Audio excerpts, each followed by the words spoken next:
I'm Matthew Marquardt from Catholic Conscience. I think everybody knows most of the people. We're going to introduce them in a minute. But tonight we're here to talk about the different institutions of democratic government, particularly in Canada. The reason we're here is because I think there's a fairly widely held view that parts of the world right now are not really working the way they should, like possibly government and business have taken the attitude that the people serve them rather than they serve the people. And you see that politics is becoming very polarized. A lot of people are being encouraged to become very self-absorbed rather than to think about, the community and how we can help one another.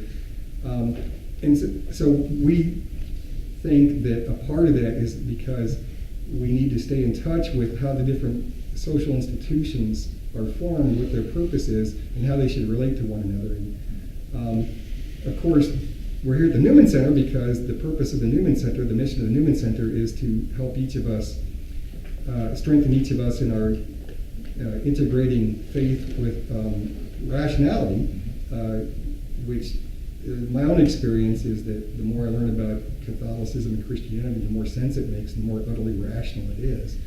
And so Catholic Conscience, of course, what we're trying to do, our mission, we're a fairly new organization, our mission is to form Catholics with the social teachings of the Church and then send them out, and other people with goodwill too, but send them out into the world to participate. The Church has taught for a long time that we as Catholics have a duty to participate in society, and I think that one of the woes of society right now is that we've kind of, like I said, we're getting more self-absorbed in sort of a consumer mindset, and politicians are kind of setting us against one another. And so we've kind of lost track of what the purpose of life is and what we're supposed to be doing. And I think that the Catholic Church has some very good ideas about it, and if we kind of inform ourselves about the social teachings of the Church and how government works, I think we can go out and participate in society and make a big difference. We can't take, I think, anybody's philosophy or their approach to life or their undertakings of serving people for granted anymore. I think we have to go back to basics. So we have a great panel here tonight.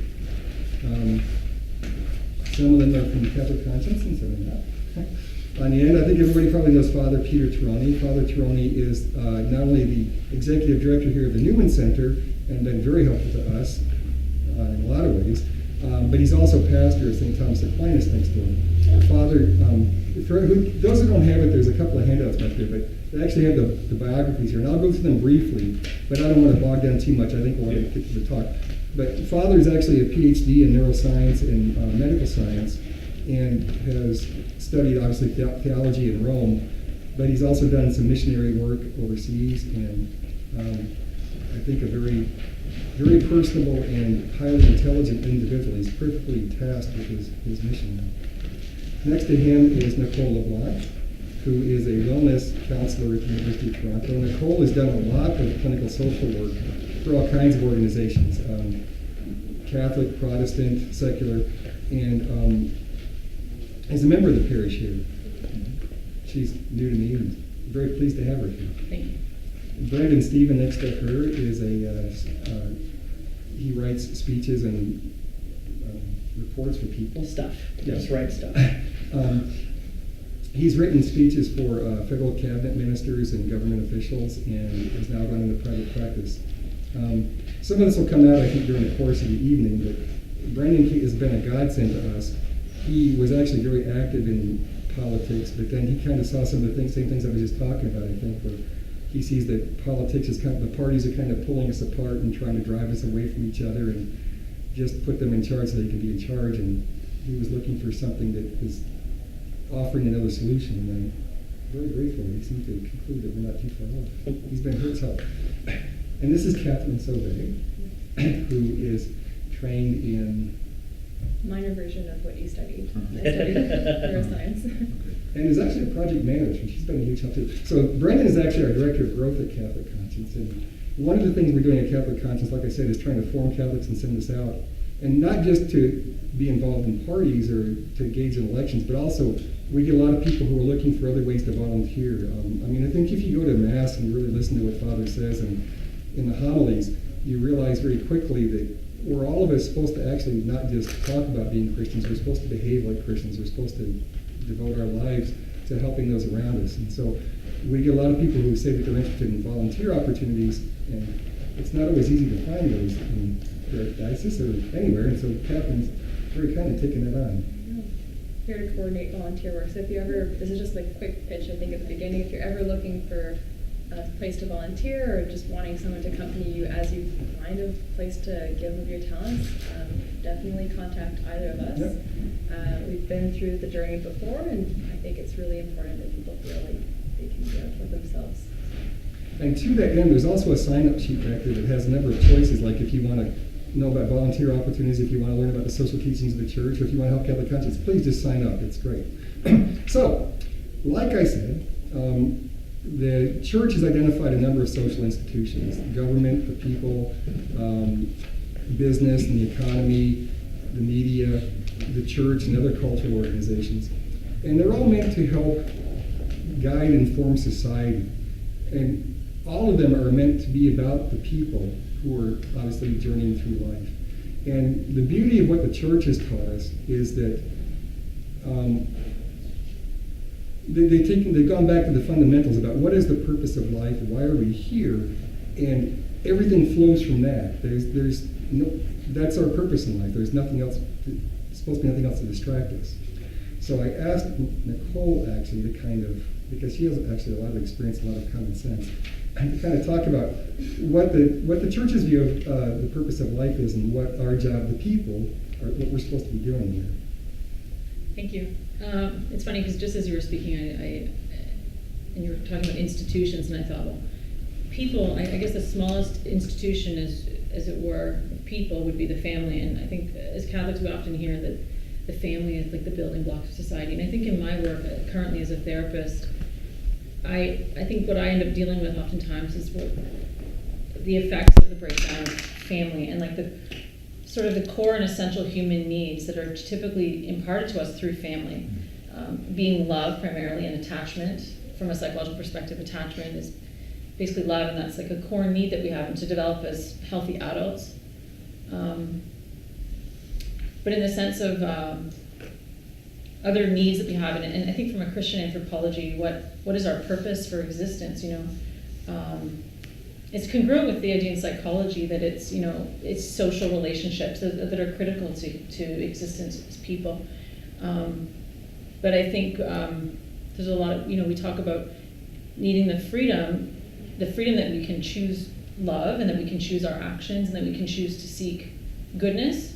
I think it's a Basilian slogan, truth, beauty, and goodness. And I think these are three, if I had to think of like three core purposes of living from a Christian perspective.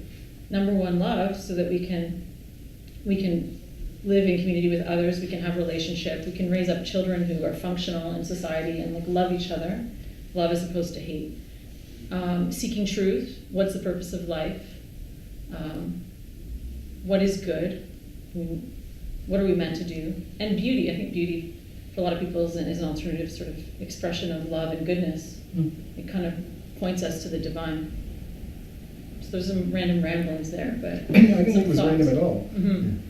It sounds like what you're saying, if I'm hearing it right, is that, when you kind of wake up along about the time of puberty and realize there's other people in the world, and you start wondering, wow, why are we all here? What is this weird experience about? And you start looking for what the truth is. Mm-hmm. And I think the church teaches us, our families teach us, it's natural to us to seek love. Mm-hmm. And it seems to me anyway that seeking love and truth leads you right back to things like God and Christ. And I think maybe some people don't necessarily start in that direction, especially if you're raised in non-Christian families, but I think ultimately that's where it goes. Mm-hmm.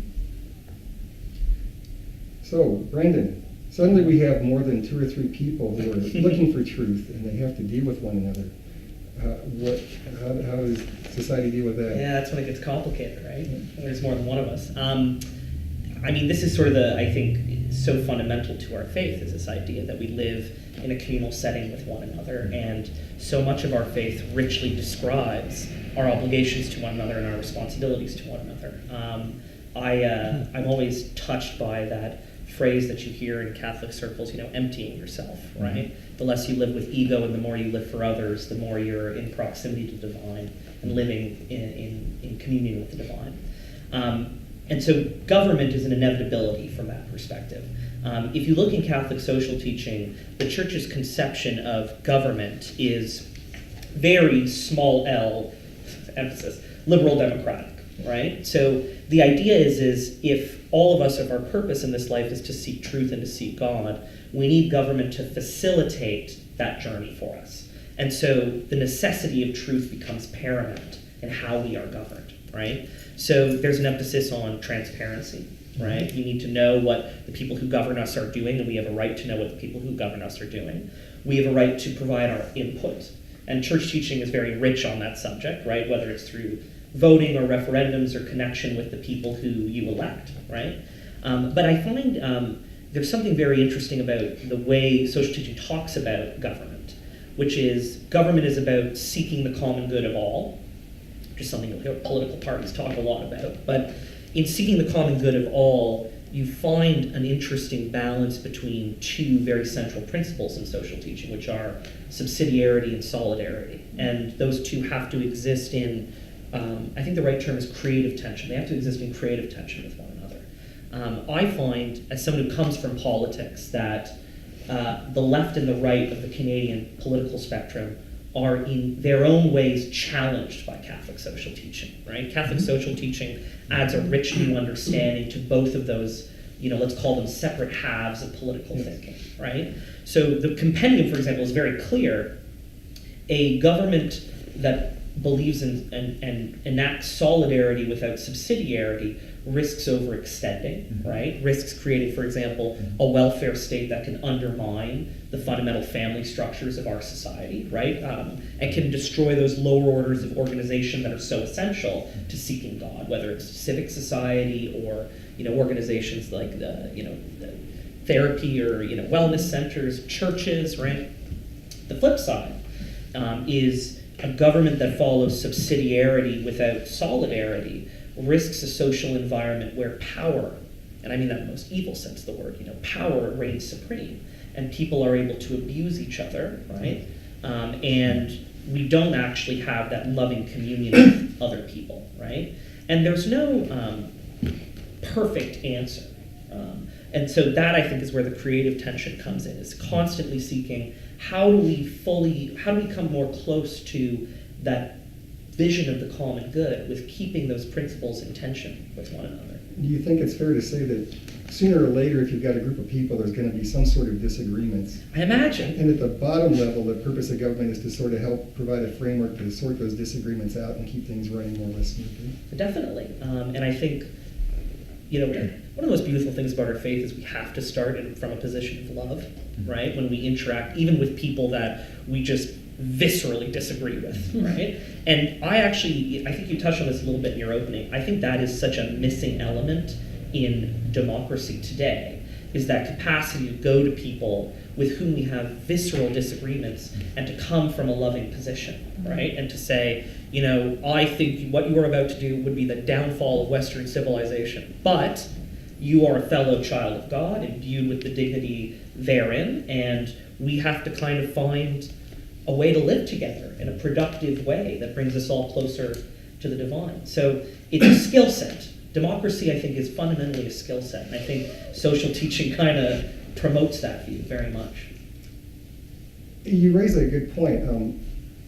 Father Barron, now Bishop Barron, in the Catholicism series, talks about love a bit, and I think he's quoting Thomas Aquinas, somebody here probably knows, but he says that the meaning of love is not necessarily romantic love, but actively willing in the good of the other. Even if you don't like them, if you don't wish to talk to them, you find it distasteful to be with them, you can still actively will good for them. Is that a fair statement?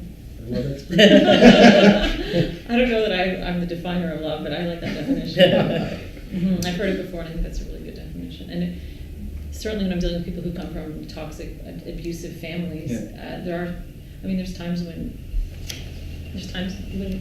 we have to have distance and will the good of the other. And I think politics is another good example of that. We can respect one another even if we disagree. We were talking this morning about Dorothy Day. I can't remember who said it, but someone called Dorothy Day a saint for difficult people. And I've always loved that. I've loved that phrase because it just, it reminds us that, like, in all aspects of life, we're going to encounter a lot of very difficult people, right? And that's just part of our mission, is how to learn to do that in a loving way. So, Father, if we have people that are seeking love and a government that helps us settle our disputes, what do we need a church for? Okay, well, that's a good question. I was preparing for a talk last week on faith and science. So from there, I was watching some videos. There were interviews and debates between the new atheists and certain Christian apologists. And then there were questions that were coming about from the audience, and these were they were millennials. The thing that struck me the most was not so much the foolishness of some of the answers given by the new atheists, but less than that, it was the radical disconnect with history amongst the younger generations. Why do I say that? Because even though if you look today in the media, of course, there are bad things that happened at the hands of Christians and priests in particular, and these are things that they're trying to resolve. And so that, unfortunately, has had an impact on a lot of people, and they're not able to kind of go beyond that. So what they understand is church, they only see some of the unfortunate negative sins, the sins or the negative aspects of certain members of the church. But we have to go all the way back to the beginning. We live in a post-Christian society, and many people don't realize that all of the good that we have in our society today, right, all the good that we have is because of Judeo-Christianity, particularly the Catholic Church. Why do I say that? Well, the fact that we have a university is because of the Catholic Church. And I have some examples here from Oxford University in 1167, the University of Bologna in Italy, 1088, Cambridge University, 1209. The fact that we have hospitals down the street, we have these teaching hospitals. The hospitals emerged when pilgrims were going over to the Holy Land. They were going on these pilgrimages. They needed places when they were sick, right? And then after it was the religious congregations, like we have the nuns in Quebec that dedicated themselves to taking care of the poor. We have hotels emerged from that as well, from providing lodging, music, the importance of music and literature. All of these things were inspired by the Catholic Church. But it's unfortunate that most people, because they don't have that connection, they fail to recognize that the church is a force for good. But that is not the reason why Jesus founded the church. He didn't found the church because he wanted us to build hospitals. He didn't found the church because he didn't want us to be able to have equitable finances. He didn't found the church for other social things. And these are kind of consequences of the fact that we're called to proclaim the good news, which means salvation comes through Christ and Christ alone. He came into the world, he died for everyone, so salvation is open to everyone, and we're called to love the Father above all things, and to be reunited now as children of God through Christ, so we become his adopted children through baptism, and then it's from there that we're called to be active members of society. But the reason why we do that is so that it's politics, all these things serve Jesus' command to go and to love our neighbor. So all of these things have a purpose. But those are secondary. That's how you concretize, right, the gospel. But it's first and foremost to love God above all things, and then our neighbor as ourselves. And the church is constantly reflected upon herself throughout the ages. And one of the, I wouldn't say recent documents, it was published in 1965 with Gaudium et Spes. This is during the Second Vatican Council. So the church was trying to figure out how to explain itself to the modern world. So we have many things that are taking place. This is a couple of decades after the Second World War, the Industrial Revolution. There's so many things, like there's this rapid pace, all these things that are happening in the world, and we have these great people, these great thinkers like Joseph Pieper, and he's saying, okay, well, let's stop and take a look and see what's happening in society. We need people to reflect. Are we just going to kind of go along and allow technology and these advances to kind of lead us along the way? Or are we going to stop and be true philosophers, to take a step back and contemplate where we are, where we want to go, having the gospel as a guide? Right? So a gospel is a guide, which is good for everyone, not just for Christians. And so the church came up with this document, and so how can we explain ourselves to the world? And it has these different sections. And again, it constantly reiterates the importance of proclaiming the gospel, the message of salvation through Christ, and then also touches upon certain issues. One of them has to do with marriage and the family, which Nicole touched upon, the development of culture. Again, everything we have now, everything that is good here is because of Judeo-Christianity, particularly in light of the church. I lived in Saudi Arabia, and there was no religious freedom there.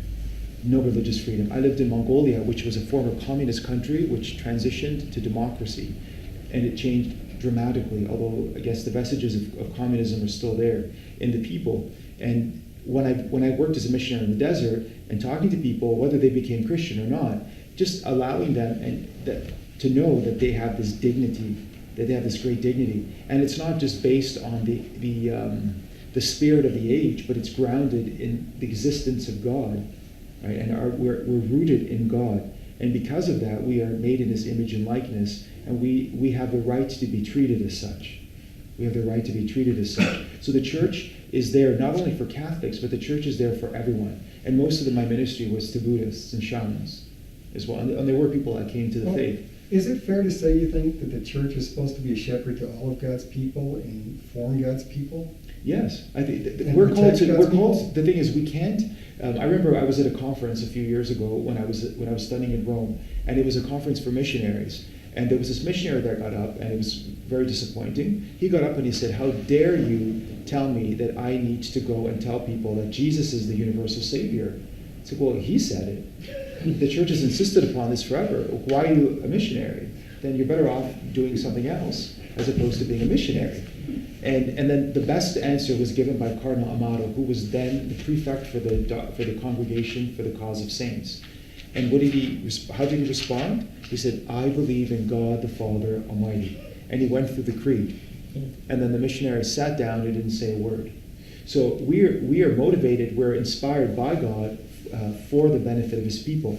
Jesus makes no distinction between persons. He loves everyone unconditionally. But He wants all of us. It's His will, it's the will of the Father that all people come to know and to love Him. But we don't stop working with people because they're not Christian. Our desire, we're called to love people, period. As you were saying yourself, we're going to have disagreements. But Sunday's gospel says very clearly, if you only love those who love you, what good is that? Then you're no different than a pagan. It says, be like the Father who loves everyone, who lets the rain fall on the good and the evil.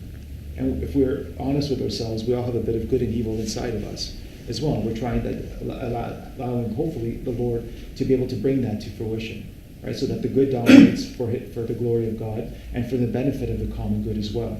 So this is why the church talks about certain things with respect to for Catholics, but then the divine law is binding to all people, regardless of religion or lack thereof.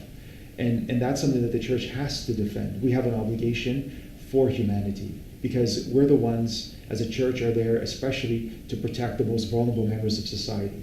Those from the beginning of life and conception, the refugees, the migrants, those who are suffering, also the people that are involved in trafficking, people that are being mistreated at their work, all the way to the end of their lives. And I really liked what you said about most of the good in the world that we know now. In the Western world. Yes. Results from the church. Yeah. For example, you're familiar with the Canadian Charter of Rights and Freedoms and the Declaration of Human Rights? Jacques Maritain was one of the co-authors. Right. Yeah. So the church did not write either the Declaration of Human Rights or the Charter of Rights and Freedoms, did it? But do you think any other culture could have produced those documents?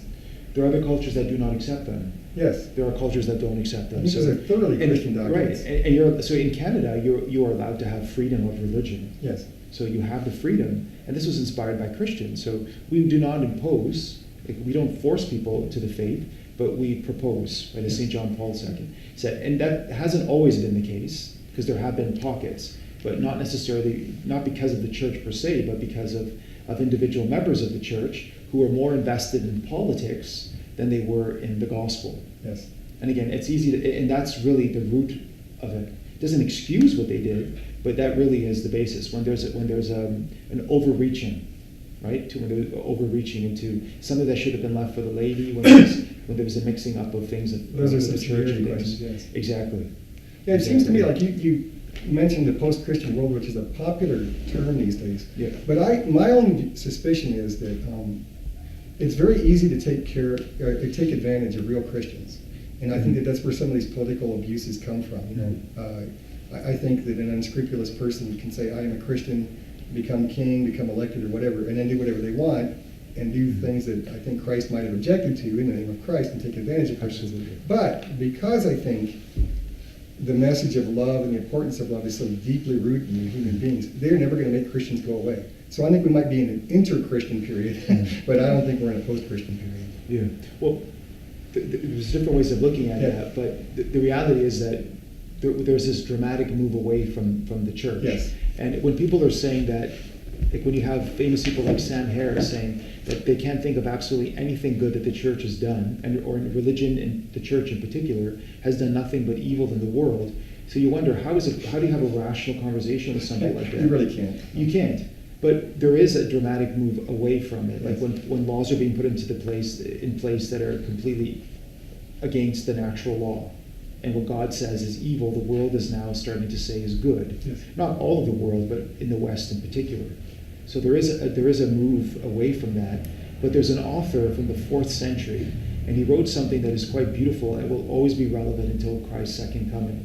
And he says, the Christians are to the world what the soul is to the body. Because the soul seeks to put its limits, right, on unbridled passions and different things. So it seeks to provide a direction. And this is why the soul rebels against the body. And this is also why people rebel against the church. Yes. And this is also why there's this dramatic attack on the church.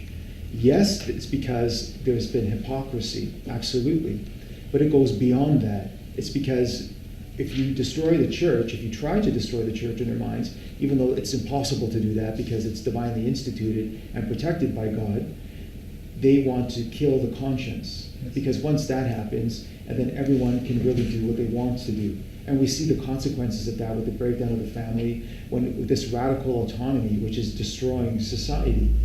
But autonomy in itself was something that the whole idea of personhood was developed by the church, by the great Christian philosophers. So radical autonomy is a perversion of something that was proposed, and a theory that was developed by the church, and many other good things. So there's these excesses when we're not rooted in the gospel and in divine revelation. So in some ways, then, the church is meant to be the conscience of society. Yes, for the world. For the world. So to protect not only Christians, we're here to protect everyone. Yes. And we invite everyone to faith in Christ. But we're there for the benefit of all people. And anybody who studies history or just takes a plane and goes around the world can see that is more often the case than not. Yeah. More often the case. Oh, very much. Yeah. I can't remember who said the quote. There's this great quote about the problem with this generation is that it didn't read the minutes of the last meeting. Which is another way of... Right, and I think what you're driving at, Father, and I think it's so important, and it has been, I think, one of the great Christian historical insights, is that virtue and moral character is a historical lineage, right? And it's something that's passed from generation to generation. And we've hit this, I think, to the point you were getting at, this notion of a post-Christian society. We're in this very dangerous space where I think many people assume that a lot of those moral assumptions, which are really Judeo-Christian assumptions, though we won't give them that name, many of us won't give them that name. Many of those moral assumptions we no longer pass on as historical lineage. And so, for example, I think many people take for granted the moral claim that all of us are worthy of dignity as human beings. But to the point that you made, right, the fight that we had broadly with paganism, quote unquote, many, many centuries ago, which utterly rejected that principle and said that human beings are not actually invested with individual dignity, that you are not just worth something because you are who you are, right? We take that principle for granted. And we see, I think, in a lot of political issues, whether it's our treatment of the poor, or palliative care, or children, the list goes on and on, the erosion of the meaning of humanity kind of at the edges, right? And the walls of what it means to be to live with dignity as a human being slowly kind of being assailed and constricted, right? And choked. I think we take that for granted, that that's our moral assumption. But if we don't pass that continuously, generation to generation, through active teaching and learning, and historical knowledge, as you said, I worry that we lose it. And given that generations seem to be shifting so quickly now, how quickly do we lose it? That's right? That's really the question, I think, and I think part of this giant moral mission that the church is endowed with in the culture, right, is to constantly be the voice for that position, even when it is a very, politically, let's say, difficult thing to do. I think to kind of jump off of that point and yours, and maybe you can prompt my ramblings a little bit. I was just but- about to. Me too. There we go. I think what we find more and more, especially with the call for the new evangelization, is that as Catholics, we're out in the world to show a very different way of interacting with people. I think to remind everyone of the fact that we are all interconnected. And I think people do get it. We do try to move towards this vision of a society where everyone has a value.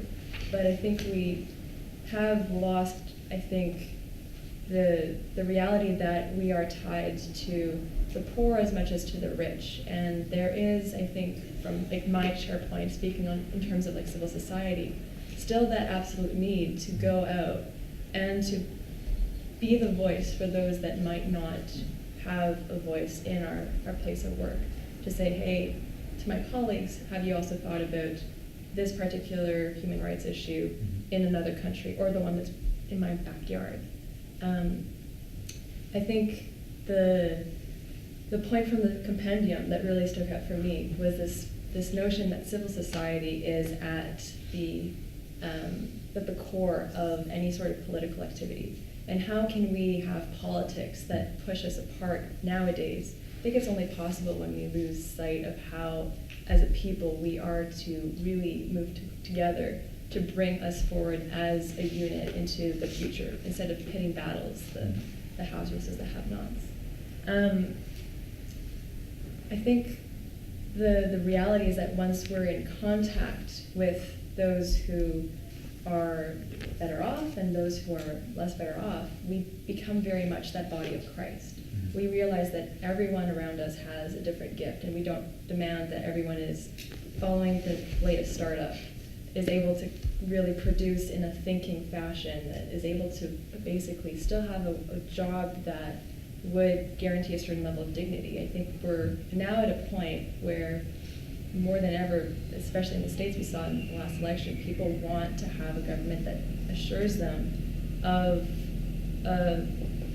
just the dignity of being able to be engaged in society. And when we look at the voices that have been unheard, I think if every person was able to support their neighbor, politics, this is my theory, politics wouldn't be as divisive.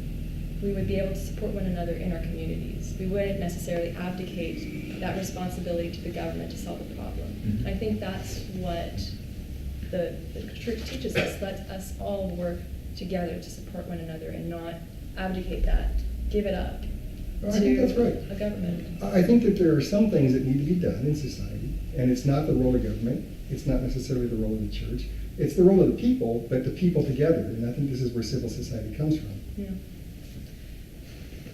It's, I think, really hard, though, when I think you get down to the nitty-gritty of it. I mean, we volunteer and go into social housing buildings with the St. Vincent de Paul, and it's not a pretty picture. You hear people who open the door and they say, oh, thank God it's the Catholics, they're the good ones. they'll give us money, instead of, oh, they're coming around and they want something from me, right? Whether it's, oh, you haven't been to your appointment, or, oh, have you actually given me my drugs, Like, there's a lot that you might not expect if you were just going to stay in your social strata. I think it's really hard to kind of make that move into a different world, but once you do, I think politics becomes a whole different game. You look at it from a perspective of, oh, what is this government going to do for social housing buildings? Yeah, because it's not just about helping others, but it's also about helping ourselves grow. We need to be involved personally, yes. Yeah. Taking on the smell of the sheep, somebody said. So if we have all of these things, what's the point of business then? No, this is your bridge to me, yeah.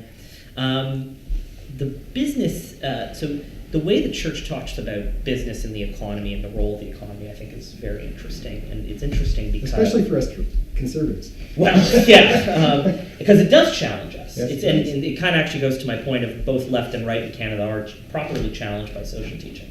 If you are more on the, let's say, the further left side of the spectrum where you think government should have a very significant role in the economy, the church institutionally doesn't necessarily agree with you, but there is an enormous emphasis in the social teaching on private property and the free market.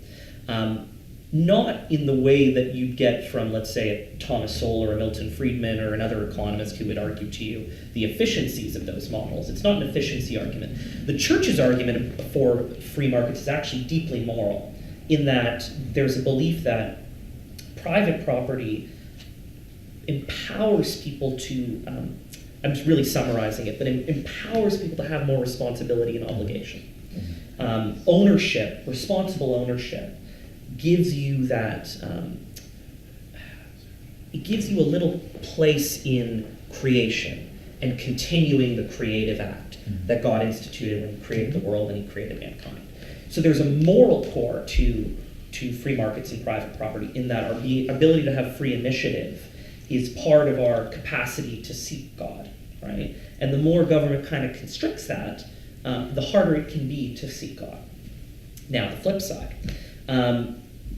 There's a concept in the social teaching about universal destination of goods.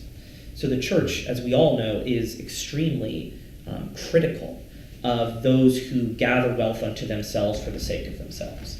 The principle of universal destination of goods is the idea that we don't just create these nice things around us for our own sakes, right? Father, you have a lovely facility here, and you want to share it with the world, and you don't just want to hoard it and shut all the doors and keep it to yourself. It's not right.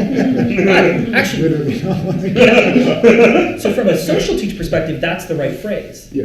Even if it were yours, it's not yours. We're stewards. We're stewards. And the purpose of our ownership is to really use the goods that we own for the good of others, right? And to place them in service of the community despite the fact, we underwrite them or whatever the case may be. But with universal destination of goods, everything we produce has a destination that should touch all of us based on our duty of God. And those of us who, sit in a glass tower with a golden toilet are not exactly utilizing the gifts that they've been given and the talents that they've been given and the blessings that they've been given for the good of all of us. So it's morally challenging from that perspective. We don't just participate in business and the economy for the sake of gathering riches or the sake of, I want to hit a certain salary level, right?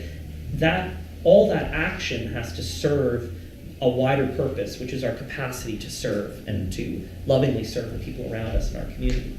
Nicole, do you agree that it's important, what you said, that each individual be allowed to develop and basically take care of themselves and give back? Is that important for people? Oh, absolutely. I think again, I'm at a very micro level, but... That's what I mean, at a micro level. Yeah. So, I think as I was hearing Father Peter talk, just a sense of self-efficacy and to have real dignity. The idea that the church was the one to sort of prompt this notion that there's an importance in the individual. I see a lot of people in my practice who come from collectivist societies, and while you respect a society that encourages people to think of other, we also want to have an eye for respecting the individual desires and freedoms, because we believe that as Christians that we could be endowed with a special mission and calling, and it's so critical that we have the freedom to seek God and to become who God created us to be. I guess that's a distinctly Christian notion, that we could have a particular vocation. But I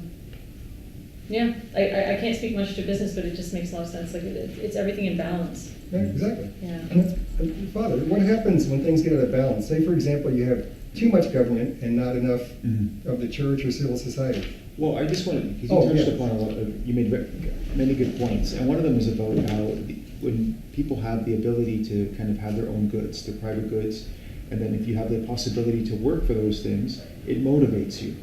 So it provides motivation. And we have a commandment, so it says that thou shalt not steal, so that presupposes that the people can have private property. So we have private property, we work for those things, and again, recognizing as Scripture tells us, that everything is a gift from God. So this is ultimately a gift from God, and we're called to take care of it. But we also have our freedom, and we're called to use our creativity to be able to take what God has given us and to build it for our benefit and that of others. So that's one thing. And then just a brief experience, but what's happening now in society, especially for the younger generations, the idea of owning a house or owning a piece of property is becoming progressively more difficult. So that's also shifting things like the carpet underneath their feet, because it's harder for them to now have that sense of security, which is causing increases in anxiety and all other things that I see all the time when I talk with students and young professionals as well. The second thing, a practical experience when I was in Mongolia, as I said, they transitioned from communist to democratic country. And what you can see is that where I was in the desert, the mentality was still one of receiving freely from the government. So there weren't many economic opportunities there. They were given tents, they were given small plots of land, and then the animals died, unfortunately, because of these great freezes that took place. So there's a lot of despair. There are not many opportunities, but it's the desire is that we can always wait for the government to give us our monthly allotment. Yes. And that attitude manifests itself in a dramatic way in the city, because prior to democracy and then these big companies moving in, whether you like it or not, it was becoming very dilapidated. Because when everybody owns it, then nobody takes care of it. Yes. And we see that on a very small scale, even in a family. Why is it that the kids are running around? It's usually the mom or the dad that are taking care of everything. But because it belongs to somebody else, if I don't have a personal responsibility, then chances are I'm not going to really do much. It falls on someone else, on that other person. So it's important to have those opportunities. It's also very difficult, and I don't think that government should be overstretching. Ultimately, the government is there for the benefit of the people, for the common good, and to ensure certain rights and liberties are there and there aren't major abuses. But you can't have the government control everything. In the same way, the church, we're called to form, as a priest, we're called to form the people of God. I'm not called to be involved in politics. You are, in different ways, but we're called to help to sanctify the laity so that you can bring be salt and light in the world. So this is why the church doesn't always adhere to one particular political philosophy with us. But some align more than others. Yeah, I think it's become more obvious to me over time that two Catholics of goodwill can find themselves on different points of the political spectrum, and both be inspired to some extent by the social teaching. You raised, I think, a really interesting point that I really want to touch on quickly about, because it is relevant to the Church's view of the economy. This notion that you raised of decreasingly, especially younger generation, has less ownership of everything, their land, their labor, right, in the economy and otherwise. And I want to kind of tie the dots between what Catherine was saying and what you're saying. I think this is obviously an issue of great concern, is this hollowing out of civil society, this reduced capacity people seem to have to participate or willingness to participate. And part of that, I think, comes from a lack of ownership across the board. No one is more interested in the quality of their own neighborhood than someone who owns 20 acres of land in that neighborhood, right? No one's more interested in the moral framework of their working life, right? Because of course our workplaces are also communities. No one's more interested in that than people who are invested in that because of, let's say they work full time, they gain benefits, etc., right? There's a sense of ownership from that. But our economy is increasingly stratified, whether it's, certain skills are being progressively, removed from the market overall through automation and other things. We're increasingly relying on freelancers, right? People that are a little more economically precarious than we used to have, right? So, and of course, as you said, the property ownership is down. So I think all these factors combine to create a lot of risks for having a morally rigorous, let's say, a morally imaginative society, because we're all kind of getting cut off at the knees to a certain extent. Whether it's capitalist or communist, the church has always criticized a consumer view of society. Because interestingly, I think, let's say extreme capitalism, extreme communism, both exemplify the view that human beings are resources to be consumed, right? Until like candles were with us and we're gone, right? The radical model that the church pushes for is really a productive model. It sees that we produce goods for an end, right, to support people and to support society and our communities and our neighborhoods.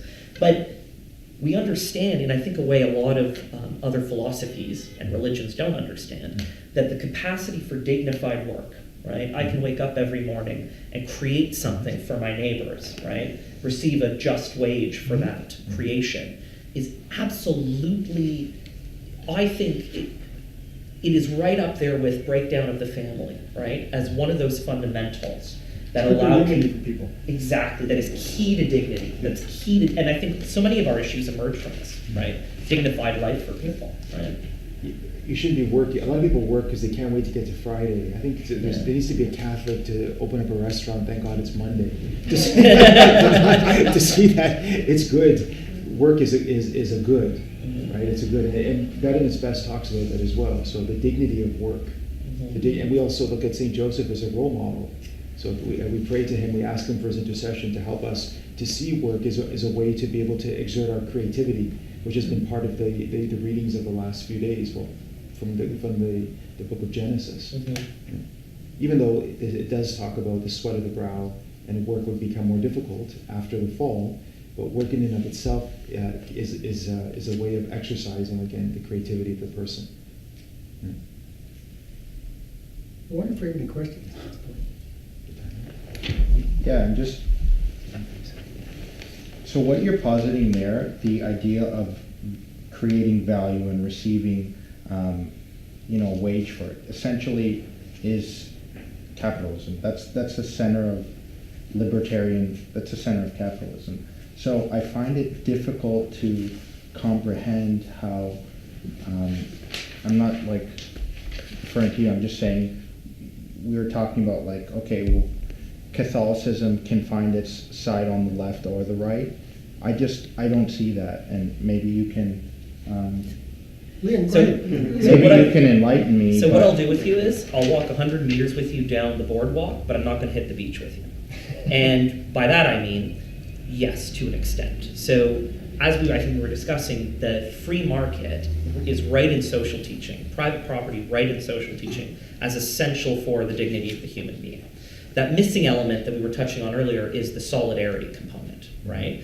And that solidarity component imposes upon us a lot of obligations with how we use, ideally freely, how we use that labor and how we use those goods, right? So I think part of that, let's call it a left-leaning Catholic person and a right-leaning Catholic person. I think part of that disagreement becomes what degree does solidarity impose a government obligation, right? Like, do we collectively act through government for the common good, or where is government overextending, right, and removing our labor and ability to freely and voluntarily give of ourselves, right? But when you say solidarity, can you define that again? Wow, I would probably do it worse than you could, Father. Well, solidarity, Right, because solidarity is just the recognition that we are all connected. We are all different parts of the body of Christ. We all have equal dignity. We may not have equal, you talked about this a bit. We may not all have equal abilities. We may not all have equal circumstances, but we all matter the same in the eyes of God. We all have dignity in the eyes of God, and we're all connected to one another. The church says this over and over and over again. What happens to someone else on the other side of the world happens to us. That's what solidarity comes from. And so I think that when you remove solidarity from capitalism, you get basically just a judicial form of survival of the fittest. I have more leverage than you have, I'm quicker, I have less scruples, I will take this from you, and I can do it legally. Capitalism is required, or not required, I don't think, but it is a powerful motivator, but it needs to be informed and tempered by a sense of solidarity. So you would argue that capitalism is necessary, yet not sufficient to house, so you speak, this Catholicism. Well, the church isn't capitalist, it's distributivist, and G.K. Chesterton was very good at that. He said it probably the word distributivist would be the best way to describe it. I think though, you look Randy's read it, yeah. if you look at the handout, and one thing that wasn't really mentioned that ties together what you're saying is the right to private property is subordinated to the principle of the universal destination of goods and must not constitute a reason for impeding the work or development of others. And I'm not a libertarian, but I have some libertarian friends, and when I've told them that, they kind of cringe like the Wicked Witch when you throw water at her. If I can come back to one reason, though, to answer your question, why Catholics can't be libertarians, which some get is... No, that's not my question. Oh, okay. So I'm just... to bounce off that for a second, because I think it is, I wouldn't go that far, Catholics can't be libertarians, but... Well, I wouldn't. Right. No, I was going to explain why. No, go ahead, yes. Just from an ecclesiological standpoint, because I'm a theologian, not a politician, is that ultimately to be a Catholic means to be in communion to the Bishop of Rome, which means that you are recognizing the authority of the successor of St. Peter. So ultimately, you do have to recognize some governing authority, which is the Rock of Peter. So by that, ecclesiologically speaking, you can't be. That makes perfect sense from ecclesiological. Excellent point. I think the other side of that is the church's understanding of government recognizes that government exists in a state of original sin, right? If we were so I'll speak for myself. If we were governing a society of saints, I would want far less government than we currently have, because I would want to give that beautiful army all the room it needed to spread divine love everywhere. Alas, we don't live in that world. Though I think, actually, to sort of connect away for a second, part of the problem is, though we never lived in a society of saints, I don't want to be too radical by necessarily saying this. It's not that there are fewer saints, but it goes back to this historical lineage of teaching virtue, teaching morality down through the ages. The more we remove that virtuous framework, right? I'll put it like this. There's a great book that came out in, I think, the late 80s called Bowling Alone. The book talked about the decline of what the author called social capital, which was a very, very technical term for literally engagement in the community, right? And so this has always been important in a Christian framework. We go out there, we volunteer, we give to charity, we do all these things. That used to be a very strong instinct. The author of this book talked about how, in the 50s and 60s, it was very, very common in the United States to be members of a bowling league, right? And in your bowling league, there'd be Republicans, there'd be Democrats, there'd be poor people, there'd be rich people, there'd be this great demographic diversity, right? But we don't engage like that anymore, and much of our social frameworks are very customizable. So many of us don't go to our Knights of Columbus or our CWL or our Quakers or whatever the case may be, or our local charitable group, right? A lot of us engage socially, let's say, through Facebook, where I can customize exactly the kind of things that I see and the kinds of discussions that I engage in. And before I know it, I'm surrounded by, I'm a conservative, I'm surrounded by my conservative opinions, and I'll never hear what the other side thinks or what their priorities are or any of that, and I'm less likely to have friends who are on that side of the spectrum, right? But would you say that that's just a reaction to... My point is that 30, 40 years ago, when the left, as you could say, was more rational in that it stood up for workers' rights, whereas now we're seeing a very, very different left. And I just find it harder and harder as a Catholic not to have a strong political stance anymore, because the idea of liberty and security and those things that come from, let's say, the American Constitution, those aren't just conservative ideas. That's the foundation of democracy. And so, I've been in the university environment for 8 years, and I constantly see my values ridiculed on a daily basis. And just the fact that the government's supporting that and sort of uses this code words like, we're for love and all that, and then when you posit an opinion that's, been accepted by many distinguished scholars and many important people for millennia. That is, the Christian teachings. It's ridiculed. You're almost crucified. So I find it very, and I'm finding this to be coming from one place. There's not conservative, bandits outside Jordan Peterson's lecture when he gives a lecture that's, doesn't incite any hatred or anything. It's just a discussion, which is what universities should be. I'm seeing that from the left. So I just, There are others here not that can to explain this. politically hijack this, No, because I know this is about God. But I think that it's a good point, but we can generalize it a bit, because there are others here I think that can explain this at least as well, and I can shed more light. But I think that possibly part of that is a tendency amongst people like secular humanists to replace the church with government. Correct. Yeah. And so they come up with their own recently canned theology, which is basically whatever it takes to get reelected. And I don't know how much relation it always has to the truth, but this is just one example of what happens when the different social institutions are out of balance with one another. It's why you need the church and government and civil society. And they're all supposed to be serving the people, right? Because it's easy to just say, well, the church is, ancient history, it's mythology, it's not worth listening to. You need to listen to us. We're your lovely government, and we've seen repeatedly in history where that goes, right? But I think the church is very wise in suggesting that each of these institutions is important to society and they need to coexist in balance. I have a question for all of you. Sure. Just about what would the ideal relationship between the church and state be? Oh, that's another. It's a time-changing one. Narrow, please. Sorry? No, I was being very sarcastic. I said the two swords. Well, again, the church exists primarily, right? The main mission is for the salvation of all people in Christ, right? So we're there to proclaim the gospel. And we're there, and we do that. It incarnates itself through its preaching and then through the works of charity. So we show that God loves everyone by the things that we do. So not just what we say, but what we do. And the church has brought a lot of creativity, has contributed in many different ways.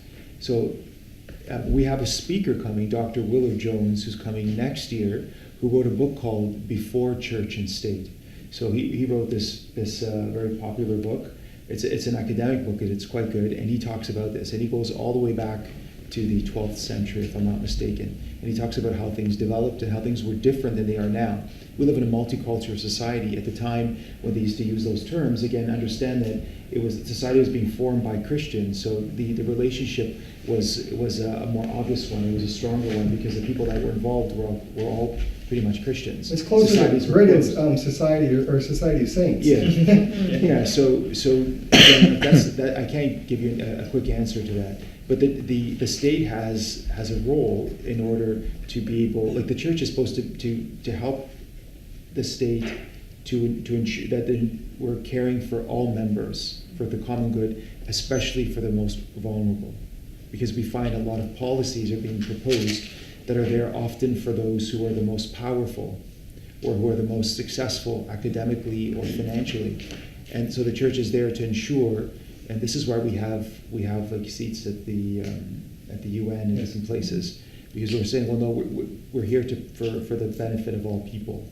Now, the state doesn't have to necessarily invoke religion in the sense that you can't impose canon law on a non-Catholic, right, or on a non-Catholic and things, and that's not the idea of the church. But whatever it's rooted in divine law is something that the church wants to promote, because it's always for the good of the person itself.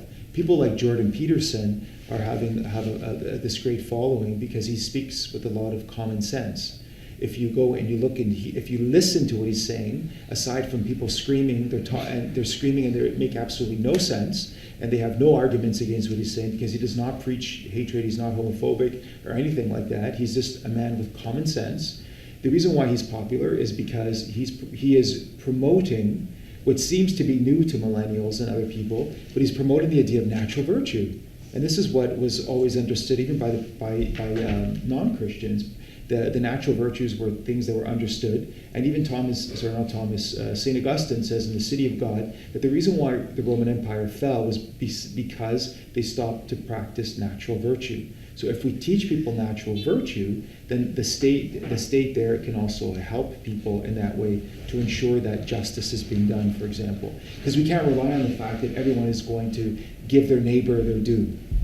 But I think there's also a danger without the church, if you just leave that function of defining and passing on natural virtue to the government. Yeah. There is a danger, a very real danger over time, of that definition being perverted and distorted over time. Oh, absolutely. Into something that's that is entirely in the interest of somebody that doesn't have anybody else's self-interest at heart at all. Yeah. And this is the great contribution of the church to society, is to help maintain the truth of natural virtue. And I think an equal danger is many people, I think particularly in Canada, many people think that their engagement with society through government equates their moral responsibility to engage in society. I'm always struck by, I criticize our American friends till the cows come home, but if you look at rates of philanthropic donation and charitable donation in the United States versus Canada, significantly higher, particularly in the upper income strata, than we find in Canada. Many, many theories for this, but one of the theories, which I actually think makes a lot of sense, is that the higher tax obligation that we impose on that upper strata in Canada makes people feel like they've fulfilled their ethical obligation to participate. If the government's going to take half of my income, that is my great contribution to society, right? And to a certain extent, I actually don't begrudge them that assumption, but we assume that by paying our taxes and doing this and that, following the laws, we've provided our obligations to the community. We've discharged our duties. And when in fact that moral obligation is extremely personal. You yourself have to go out into the world and do things, and it's not just about I fulfill my obligation, I pay Caesar what Caesar is due, right? And when you're looking at the social teachings of the church, this is the principle of subsidiarity. And it's because some of these things ought not to be done by the government. They might be done better and more sincerely and allow us to grow a bit if they're instead left to civil society and to us ourselves. So instead of paying maybe so much taxes, we keep some of that, but we use it to promote civil society and participate. Yeah. And at the grassroots, so it's also less condescending and more respectful of people who are disadvantaged to actually let them be the ones to say what is it that we need and what is it that we want, rather than the powerful government or the rich sort of just saying, well, here this is what you need.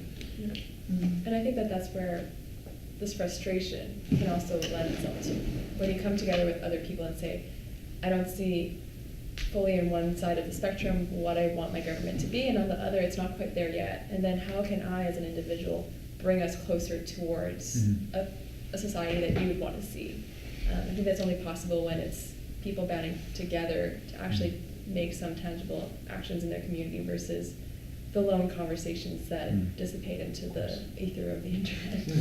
And the government is not, we were talking about the government as if it's like almost dissociated from the culture. I mean, the government is made up of people. They're made up of Christians, agnostics, and Jews and Muslims, and people of different faiths, people that don't ascribe to any particular religion. So we all have, there is something there to contribute in that sense as well. But going back to your point, that if a government is constantly giving these big handouts, and there's a lot of philanthropic organizations as well, so okay, well, we're going to give you this money, we're coming to help you, and even though the desire may not be, it comes from a good place, but the consequences at times are very disastrous. And we see the example in Haiti. We have a program here called Poverty Cure. It's from the Acton Institute. And what they're doing is that they're talking about the importance of helping the local people to flourish. So help them to discover the gifts that they have and provide them with what they need according to their own culture. And it's not a moral relativism, but it's like, well, why should we continue to give rice to a country which would only have it maybe once or twice a week for 2 meals a week, and now they're having it 3 times a day, and all the rice farmers have ceased working, so now there's increased unemployment because there's NGOs that are dumping all this rice on them. So it's affecting the economy, and it's also affecting the health of the people, because eating white rice 3 times a day is increasing the levels of diabetes. So it causes so many other problems. So okay, we need to help during moments of crisis, but we have to rethink the way we're helping people who are not poor in the sense that they're poor in financially, but they're rich in terms of the gifts that God has given them. We have a responsibility to our brothers and sisters to help them in a way that is life-giving to them, and then be able to take a step back as well. And this again is subsidiarity, and goes to what Nicole was saying. That's right. It pushes things way down into the grassroots, where you have multiple actors with different philosophies. You find out which ones are the best in given situations, and also you look to the actual affected people themselves to do what they can to help. You try to help them help themselves. Jean-Paul. Yeah. Yeah, so how do we make the case to an overwhelmingly secular public of the superiority of Catholic and Judeo-Christian values as a foundation for organizing society? These questions are great. I would say very gently pointing out the origins of things like the Charter of Rights and Freedoms and the Declaration of Human Rights, and by just kind of gently explaining to them, maybe the purpose of government is to provide a framework for people to work and live, and maybe business is supposed to arm us with what we need to stay warm in the winter, so we can focus on caring for the people around us rather than scrambling for wood and things like that. Yeah. And travel. Yeah, travel. travel. Go live in other countries and see what it's like in those parts of the world. And it's actually very easy to witness at work these days. I've told some people heard this before, but this little pin here I wear is the Immaculate Heart of Mary. I had it made from the rose window at St. Patrick's Church, and I wear it everywhere I go, including the office. And the first question people ask me is, what's the pin? So I tell them, so they know right away that I'm Catholic and I'm not ashamed of it. And I don't push it down their throats, but they see how it affects the way I treat them and the options I offer them, and it begins a conversation. It affects my office, and it's very easy to do that wherever you go. I think the battle I think all of us have to engage in individually is to, I'll use this terminology, to fight this war, I think, the way Christians have always been good at fighting these battles, which is just to serve. I think our best evangelization has always happened through loving service. And we live in as much as I have moments of really intense cynicism about our time, in terms of, as we talked about, the shrinking definitions of human dignity. Our leaders seem to lie to us with just a fervor, and again, these increasing social stratification. Even the conversations I hear nowadays around this skepticism people have of Facebook and Twitter and how it's sort of removing our capacity to lovingly engage with one another. Secular people are having these conversations. They're not using Catholic language, but if you read between the lines, you can see those themes, right? And what I would argue is a hunger and a desire for God and for love, if God is love. We see people, I think people are sensing the departure of those principles. One way I think we can fight that battle is to just do our best to swim against the tide, however strong the tide is. So it can be as small as, I'm not going to unfollow my, let's say you're right wing. I'm not going to unfollow my left wing socialist friend on Facebook who I think is a nut job, right? I'm actually going to take him out for coffee. I'm going to consciously try to keep him in my circles. Because even though he drives me nuts, right, I want to understand where he comes from. And maybe if I listen, I'm going to find something where we have common ground or where we can develop common ground, right? I'm going to volunteer even though I don't have that many hours in the day and my job is very busy, right? I've always loved the parable of the woman who gives a little penny, right? When all the rich people are arguing with themselves who's given more, right?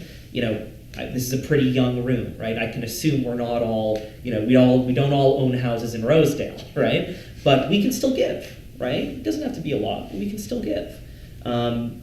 I think here's a really Catholic answer. I think we can all pray. I think we can all pray very earnestly and hope that maybe one day we look back at this time and say, this is maybe where the tide turned a little bit, where people finally started to notice if we move away from this I'm part of the Knights of Columbus, and our Supreme Knight Carl Anderson has a great book, and the title uses civilization of love. I love that term. The more we move away from a civilization of love, maybe they don't have Christian language for it, but I think people notice it. I think people are noticing it. And it's just a matter of, it is hard to go out there, right? Because lots of people attack our values. But I think even when it's difficult, we have to be brave. We just have to relentlessly do it as best we can. And not be afraid to be countercultural. Yeah. I mean, when the church tries to embrace the world too much, in the sense that we have to be loving, but also we have to be critical of what is wrong, and then from there. But sometimes people, in order to be relevant, they forget who they are, and they kind of lose sight of the gospel. And we see that happening. A lot of things that, like scandals, different things that happen in the church, is when, again, it's where we don't want to be different, especially when it comes to sexual morality, for example. That always seems to be the hot topic, right? Pelvic issues. That it's like, well, okay, I'll follow Jesus, but then I want to accept everything else that the world is doing. But it doesn't work that way. It's all or nothing. It really comes down, it's like all or nothing. You can understand and sympathize and things, but there's this desire, there's this fear to want to embrace. And I read an article a little while ago how, like, I can't believe I'm saying this, but they were saying, like, the new Christian, the young Christian is like Lady Gaga, the one, so who loves the fact that Jesus loves them, but then is also not following the commandments of God. Yeah, so we have to, it's a good start, but it's not enough. So once you love Jesus, once you've come to know his love for you, then you also have to love, and that love has to be concrete, and that means that we have to do what he actually said to do, and to not do what he said not to do. It's very simple. Yeah, I think a lot of it is about being congruent and consistent in there, and holistic. I know holistic's a funny word. I often think that's sort of like some new age term, but in the sense that our different aspects of ourselves are one. We're not disembodied beings, and we're not dualistic. So we're body, soul, spirit, mind, and it should all work together. So we shouldn't be sort of like kneeling at church on Sunday and then doing things with our bodies that are completely consistent with that, or being really prayerful, not caring about the person next to us. So, and I think it's true. Like we demonstrate that in little ways. It kind of comes down in a very simplistic way, just down to love. But it's actually really hard to be congruent and to like practice what we preach. But I think people don't miss it. They catch it and they notice that there's something a little bit different. The reaching out for another person instead of calling for oneself. Mm-hmm.